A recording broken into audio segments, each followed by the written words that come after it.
बिहार के लोगों का कोरोना वैक्सीनेशन के शुरू होने का इंतजार खत्म हो चुका है। 16 जनवरी से ही बिहार में कोरोना वैक्सीनेशन का डोज दिया जाने लगा है। पटना की IGIMS में कोरोना वैक्सीन का पहला डोज दिया गया। इस डोज के पहले हकदार IGIMS के स्वास्थ्य कर्मी रहे। खुद मुख्यमंत्री नीतीश कुमार भी इस ऐतिहासिक मौके के साक्षी बने। वहीं कोरोना वैक्सीनेशन के शुरू होने पर मुख्यमंत्री नीतीश कुमार ने खुशी का इजहार किया। उन्होंने बताया कि जैसे देश में वैक्सीनेशन की तैयारी की गई है, उसी के तर्ज पर बिहार में भी तैयारी की गई। आज से वैक्सीनेशन का शुरू हो गया सर, कितना बड़ा दिन है ये? और इसके बारे में पूरे बिहार में जैसे देश भर में तैयारी है, पूरे बिहार में तैयारी है। और आज इसकी यहाँ शुरुआत हुई है। हम लोग इस स्तर पर उपस्थित रहे हैं और इसके बारे में जो पूरे बिहार की पूरी तैयारी है वैक्सीनेशन का, उसके बारे में भी आपको माननीय मंत्री जी आपके साथ विस्तृत बातचीत करके एक एक बात की जानकारी देंगे। बिहार के बेगूसराय में भी कोरोना के खिलाफ जंग का आगाज हो चुका है। वैक्सीनेशन का उद्घाटन केंद्रीय मंत्री गिरिराज सिंह ने सदर अस्पताल में फीता काट कर किया। सदर अस्पताल एक निजी नर्सिंग होम सहित कुल 8 जगहों पर कोरोना के टीके की व्यवस्था की गई है। सभी केंद्रों पर 100 डॉक्टर और स्वास्थ्य कर्मियों को टीके लगाए जा रहे हैं। बेगूसराय सदर अस्पताल में स्वास्थ्य कर्मी पीयूष को पहला टीका लगाया गया। दहशत फैलाने वाला प्लेग आया था जिसमें करोड़ों लोगों की जानें गई, लेकिन देश के प्रधानमंत्री ने सीमित संसाधन में पूरे देश में टेस्टिंग लैब एक था, आज लगभग 2000 लैब हो गए। वेंटिलेटर हम बाहर से लेते थे, बेगूसराय में आज वेंटिलेटर का एक वार्ड हो गया। पूरे देश में हम PPE किट बाहर से लेते थे, N95 मास्क हम बाहर से लेते थे। आज आत्मनिर्भर भारत का दिन है, जो भारत का बना हुआ 2 वैक्सीन जिसकी शुरुआत प्रधानमंत्री जी ने की, और बेगूसराय में भी आज सदर अस्पताल में और 8 सेंटर पर, एक सेंटर पर सुकराहा में DM बेगूसराय कर रहे हैं।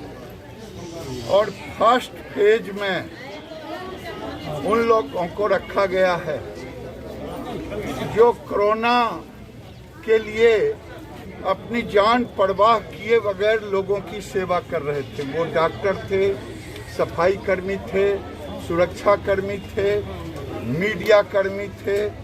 इन सारे लोगों को फ्रंट, एक तरह से कहिए सेफ्टी वाल्व के रूप में समाज में काम कर रहे थे, उन्हीं को फर्स्ट फेज में देने का।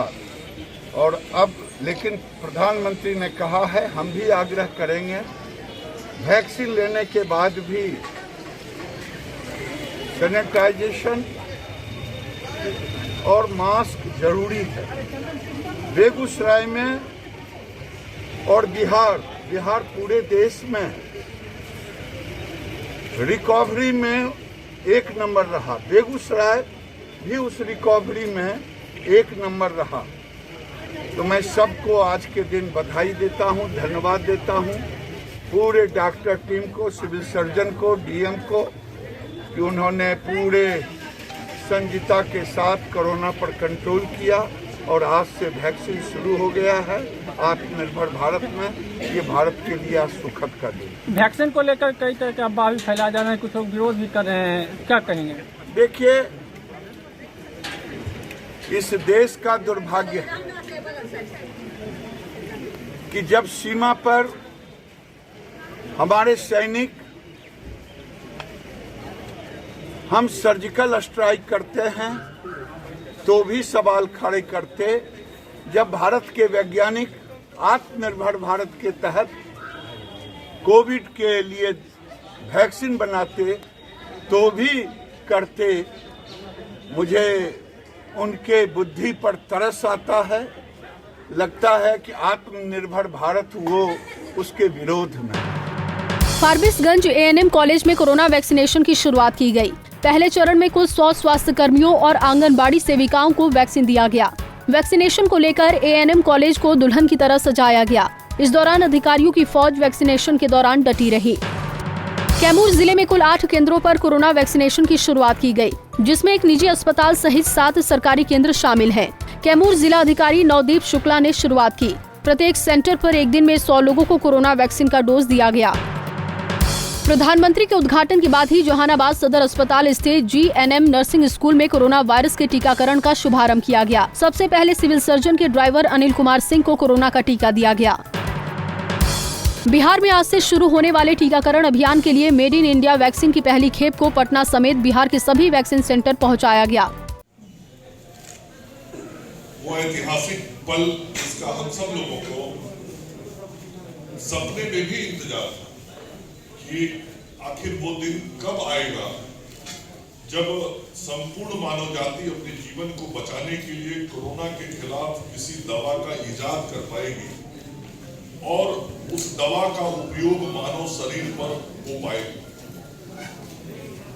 आज वो क्षण आया जब आदरणीय प्रधानमंत्री श्री नरेंद्र मोदी जी के द्वारा देश में टीकाकरण के कार्यक्रम के आरंभ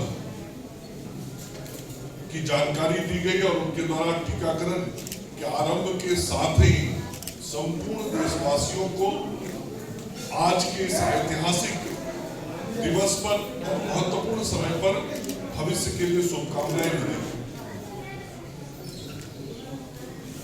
राज्य की राजधानी पटना में आज अपने मुख्यमंत्री आदरणीय श्री नीतीश कुमार जी की उपस्थिति में बिहार में भी टीकाकरण का काम राज्य के बड़े स्वास्थ्य संस्थान IGIMS में प्रारंभ किया गया और जो पहला टीका माननीय मुख्यमंत्री जी की उपस्थिति में दिया गया वह इस संस्थान के सफाई कर्मी श्री राम बाबू जी हैं। राम बाबू जी को आज पहला टीका माननीय मुख्यमंत्री जी की उपस्थिति में दिया गया। उसके बाद जो एम्बुलेंस चालक है अमित कुमार को दूसरा टीका दिया गया और फिर उसके बाद जो हमारे डॉक्टर हैं, LT हैं, नर्सेज हैं, उन सारे लोगों को बारी बारी से टीकाकरण आज किया जा रहा है। राज्य के 300 केंद्रों पर आज 11 बजे से ये टीकाकरण का कार्यक्रम प्रारंभ किया गया है और इन 300 केंद्रों पर लक्ष्य रखा गया है 100 लोगों को आज टीका देना है। ऐसे भी जो शेड्यूल है वो शेड्यूल के अनुसार। Indigo station head Rupesh Kumar Singh की हत्याकांड में बिहार पुलिस के हाथ अभी भी खाली हैं। अब परिजनों का सब्र का बांध टूट रहा है। रुपेश के पिता शिवजीत सिंह ने इस पूरे मामले की जांच CBI से कराने की मांग की। पिता ने कहा कि नेताओं के दौरों से उन्हें कोई फायदा नहीं दिख रहा क्योंकि अपराधी खुलेआम घूम रहे हैं। ऐसे में CBI ही उनके लिए आखिरी उम्मीद है। वहीं रुपेश की बेटी आराध्या ने एक बार फिर से सरकार से अपराधियों को जल्द गिरफ्तार करने की मांग की है और कहा कि अपराधियों को पहली गोली उनकी मम्मी मारेगी। इस बीच नेता प्रतिपक्ष तेजस्वी यादव ने सनसनीखेज आरोप लगाकर CBI जांच की मांग की। मुजफ्फरपुर में कोरोना का पहला टीका SKMCH में जितेंद्र राम को लगाया गया। वो इसी अस्पताल के कर्मचारी हैं। इससे पहले मुजफ्फरपुर के ही केजरीवाल अस्पताल में पहला टीका लगाने वाले कंपाउंडर शक्ति पांडे वैक्सीन लेने के बाद बेहोश हो गए। कंपाउंडर शक्ति पांडे के बेहोश होने के बाद अस्पताल की ओर से वैक्सीनेशन को रोक दी गई। हालांकि शक्ति पांडे अब नॉर्मल हैं। जमुई में कोहरे की वजह से भीम बांध से यात्रियों को लेकर लौट रहा ऑटो 20 फीट ऊंचे पुल से नीचे गिर गया। इसमें चालक की मौत हो गई जबकि महिला, पुरुष और बच्चे समेत 14 लोग बुरी तरीके से घायल हो गए। घटना लक्ष्मीपुर प्रखंड के मठिया पंचायत स्थित मोहनपुर गाँव के पास की है। रातों रात करोड़पति बनने की चाह में MBA के छात्र अतुल कुमार के द्वारा शराब की तस्करी करने का मामला सामने आया है। पहले वो मुर्गा का कारोबार करता था, लेकिन घाटा होने के बाद उसकी भरपाई करने के लिए उसने शराब तस्करी की राह चुनी। इसका खुलासा पत्रकार नगर थाने की पुलिस के द्वारा शराब तस्करी के मामले में पकड़े जाने पर ही की गई पूछताछ से हुआ।